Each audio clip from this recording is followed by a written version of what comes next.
नमस्कार। आज हम एप्पल विजन प्रो के ग्लोबल रोल आउट और इसके आगे के सफर पर गहराई से बात करने वाले हैं। जी। हमारे पास कुछ रिपोर्ट्स और लेख हैं और हम समझने की कोशिश करेंगे कि ये डिवाइस दुनिया भर में कैसे पहुंचा और अब आगे क्या हो सकता है। बिल्कुल। तो ये विजन प्रो आखिर लोगों तक पहुंचा कैसे? मुझे लगता है कहानी अमेरिका से शुरू होती है, सही कहा? हाँ, बिल्कुल। अमेरिका में प्री ऑर्डर खुले थे जनवरी 2024 में। अच्छा। और फिर बिक्री फरवरी में शुरू हो गई। लेकिन इसके बाद जैसा आपने कहा, वो एकदम से सब जगह नहीं आया। हाँ, वो किश्तों वाला मामला था। जैसे जून 2024 में चीन, हांगकांग, जापान, सिंगापुर। जी। फिर जुलाई में Australia, Canada, France, Germany, UK. ये थोड़ा धीमा लगा है ना? हाँ, ये एक कह सकते हैं एक सोची समझी रणनीति लगती है। एक तो देखिए डिवाइस महंगा है। हाँ, वो तो है। दूसरा ये जो स्थानिक कंप्यूटिंग है, मतलब डिजिटल और असली दुनिया का मेल, ये अभी भी काफी नया है। सही। तो शायद एप्पल पहले से कुछ खास मार्केट्स में टेस्ट करना चाहता था, देखना चाहता था कि रिस्पॉन्स कैसा है। और शायद सप्लाई भी शुरू में लिमिटेड रखी हो। हाँ, ये भी एक कारण हो सकता है, बिल्कुल। शुरुआत में शायद उतनी यूनिट्स बनाना भी एक चैलेंज रहा हो। और ये सिलसिला रुका नहीं। साल के अंत तक, मतलब 2024 खत्म होते होते दक्षिण कोरिया, यूएई और ताइवान भी लिस्ट में आ गए। जी हाँ। तो अब कुल मिलाकर ये 13 देशों और क्षेत्रों में उपलब्ध है। 13।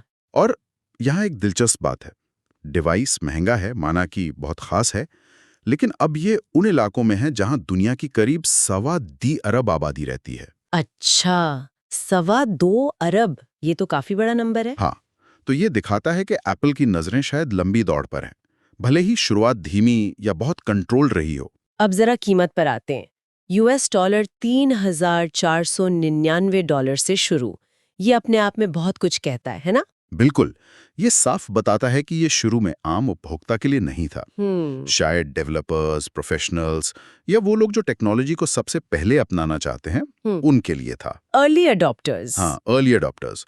और देखिए, इसमें जो टेक्नोलॉजी लगी है, वो हाई रेजोल्यूशन डिस्प्ले, इतने सारे सेंसर्स, वो सब सस्ता तो नहीं आता। सही बात है। तो शायद लागत वसूलना और इसे एक प्रीमियम चीज की तरफ पोजीशन करना, दोनों ही मकसद रहे होंगे। लगता तो यही है। और इसे खरीदने से पहले लोग ट्राई कर सकें, उसके लिए स्टोर्स में डेमो भी थे, वो 30 मिनट वाले। हाँ, वो डेमो भी काफी जरूरी थे। उसमें फेस आईडी स्कैन करके फिटिंग वगैरह पर्सनलाइज करते थे। क्योंकि चेहरे पर पहनना है तो फिटिंग तो जरूरी है। बिल्कुल, अनुभव उसी से बनता है।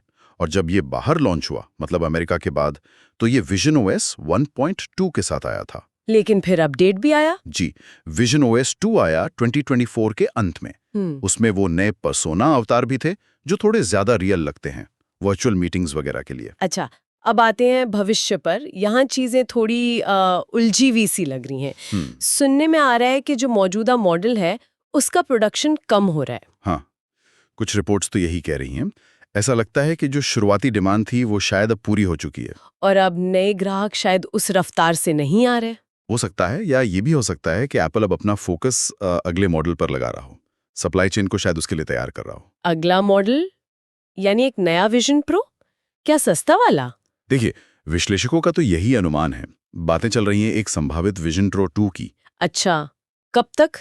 कहा जा रहा है कि 2025 के अंत तक आ सकता है, और उसमें शायद M5 चिप हो। यानी और ज्यादा पावर। जी, और साथ में एप्पल इंटेलिजेंस का सपोर्ट भी, जो एप्पल के नए AI फीचर्स हैं। और सबसे बड़ी बात, कीमत, क्या वो कम होगी? उम्मीद तो ये की जा रही है। अगर इसे ज्यादा लोगों तक पहुंचाना है तो कीमत तो कम करनी ही पड़ेगी। मौजूदा मॉडल की कीमत तो ज्यादातर लोगों के लिए बहुत ज्यादा है। तो अगर पूरी कहानी को जोड़ें, एप्पल ने विजन प्रो को बहुत ध्यान से धीरे धीरे प्रीमियम बाजारों में उतारा। हाँ, और अब शायद तैयारी है इसे थोड़ा और फैलाने की। मुमकिन है एक ज्यादा किफायती मॉडल के साथ। यही लगता है। ये एप्पल की जानी पहचानी रणनीति है ना?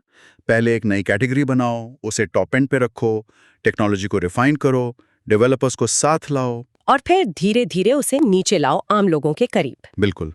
पहले प्रीमियम सेगमेंट, फिर शायद थोड़ा वाइडर मार्केट। तो यहाँ श्रोताओं के लिए एक सवाल छोड़ जाते हैं सोचने के लिए। जी।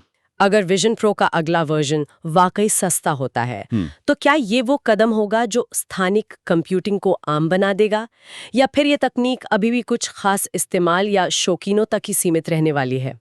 क्या लगता है आपको? ये बड़ा सवाल है। इसका जवाब शायद अगले कुछ सालों में मिलेगा।